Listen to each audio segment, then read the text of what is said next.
Planet Mission Part 1 by David Claiborne, as read by the author. New chapters every Monday. The full novel is available on Amazon.com and other online retailers. Links in the description.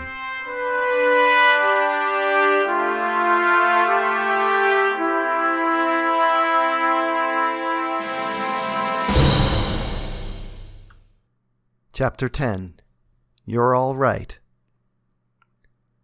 Junebuck sat at a makeshift bench he had built outside the trailer he shared with Tommy. He set it up as soon as their supplies were unloaded. He was pleased to find that the focus of his study, the vine with its fruit-like seed pods, was everywhere. It grew like a weed right around the trailers. He was eager to begin his work before they set out for the colony. The bench was covered in a piece of thin, perforated sheet metal he had found in a dumpster, scrap from what had likely been some industrial walkway, a discarded piece of construction waste. The perforation worked well for his purposes, as it allowed excess water and dirt to flow through. The crate which carried his equipment sat overturned with its lid askance next to the workbench. He could not set up his actual workstation until they arrived at their final destination. A rig of several multicolored LEDs hung over the bench, carefully selected to match the wavelength of Polus's light. Below the lights, Junebuck had placed rows of grow pots ready for planting. The prevailing theory was that creating conditions as close as possible to their natural growing environment would allow his botanic collections the greatest chance of survival. That was as good a place to start as any. To that end, he had cleaned and sterilized the surface and set to work preparing his workstation. He needed a water source, but that necessity had been fulfilled by connecting a line to the trailer's gutters. He thought a rain barrel was best suited to the task, but that was something he had not scavenged yet. There were no open streams or bodies of water for many miles around. All water for the space elevator was pumped from an aquifer below the surface. He concentrated on labeling and arranging several samples of the vine and its fruit in pots according to their size and collection date. Junebuck's purpose on the mission was dual. He had successfully passed the tests and interviews to become a missionary and was as qualified to work with the colonists as anyone. His grant, however, was specifically to study the cultivation of Polus fruit. He was determined to be the first to successfully grow the vine domestically. "There hasn't been one of our guys yet who's been able to make that stuff last more than a few hours," said a passing worker physician, though Junebuck had not asked him. "That's why I'm here. I hope to find a way to domesticate and transport Polus fruit," Junebuck replied, visibly and vocally excited, but not really looking him, intent instead on what he was doing. Junebuck lifted a pot, turned it to look at the date, and then placed it in line. "Hill," said the worker physician, extending his hand. "Construction foreman at the space elevator worksite." Hill was large, but not fat. Like many of the worker physicians, he wore a beard and mustache, contrary to regulations.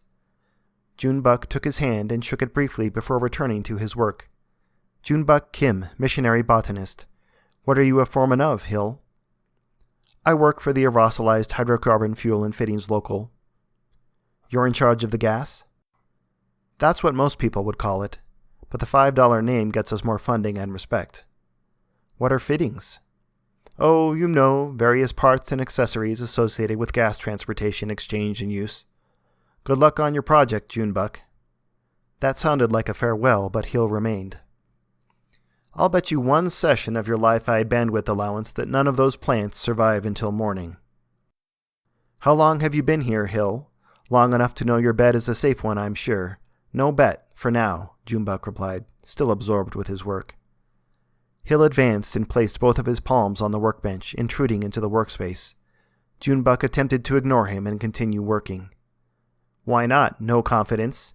Any idiot can grow a plant," taunted Hill, teeth showing under a friendly but challenging grin. Junebuck stopped and looked up at Hill, making eye contact for the first time. He looked from one eye to the other. He was not intimidated. He had several older brothers and knew what a ribbing looked and felt like. Junebuck thought the challenge over for a moment. He avoided using the Li-Fi anyway. His family always asked questions to which there was no possible answer, and he preferred his work to TV. "All right, Mr. Hill. One Li-Fi session it is, unless even one plant is alive in its pot tomorrow." "It's a bet," Hill said, and stuck out his hand for Junebuck to shake. Junebuck took the hand for the second time that day, unsure of the protocol for bets. Hill shook it vigorously. "Are you a golfer, Junebuck?" Hill asked, satisfied now that their bet was confirmed. Junebuck was, in fact, a golfer, it being a sport that regulations deemed tolerable since person-to-person contact was not part of the game and therefore devoid of inherent violence. "I am, but I didn't bring my clubs. They weigh too much." "Don't worry about that. You can borrow from one of the boys," Hill said. Junebuck flinched a little at Hill's use of the offensive term boys, the proper application of worker positions being preferred, but he let it go. He had heard that worker positions tended to be much rougher in their interactions, and tolerance for such behavior among other positions had been part of their missionary training. "We usually meet in the evening after everyone gets off work on the road just west of here. You should see how the golf balls fly here," Hill continued. "It sounds like fun," Junebuck said. "I'll be there as soon as I get everything planted."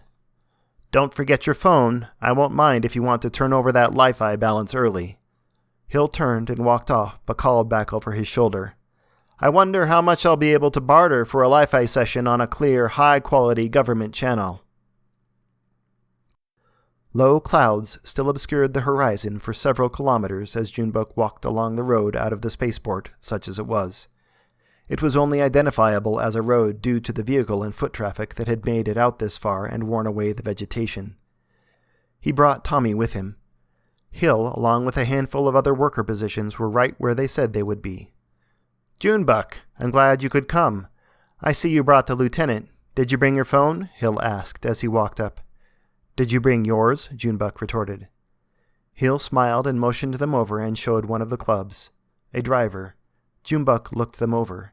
It was like nothing he had seen before. He could see they were all using similar, though unique, sets of clubs. Both the clubs and golf bags were clearly handmade, though not of poor quality. On the contrary, they seemed exceptional and of good weight and balance. Junebuck took a couple of practice swings, just the right amount of flexibility, too. "Did you make these?" he asked, though he already knew the answer. "All of us did. We make our own stuff here. Carbon fiber and titanium, both from construction waste," Hill added quickly, wanting to make it clear there was no diversion of administration property taking place. "After hours, the machinery is available. You should see some of the projects the guys get up to. One of my guys made a scale model of Polus Station with moving habitat rings, working lights and everything," Hill said, just before taking a swing and launching a ball hundreds of meters into the plain where they lost sight of it. "What did I tell you? These things really fly. Take a swing," he said to Junebuck. Then he turned and handed Tommy a club too. "Here, Lieutenant," he said. "No bets this time, Hill," Tommy said. "Still sore, huh?" Hill said. Tommy waved him off as he took a crack at a golf ball. It launched well but sliced to the right. "I'd like to see that sometime, the model I mean," Junebuck said, genuinely interested and curious how worker positions could manage to produce items of such quality. He took a tee, which looked like it had been 3D printed, and pushed it into the ground. The gravel and rock resisted, but it stood stable. After a couple of practice swings, Junebuck sent a ball sailing every bit as far as Hill had.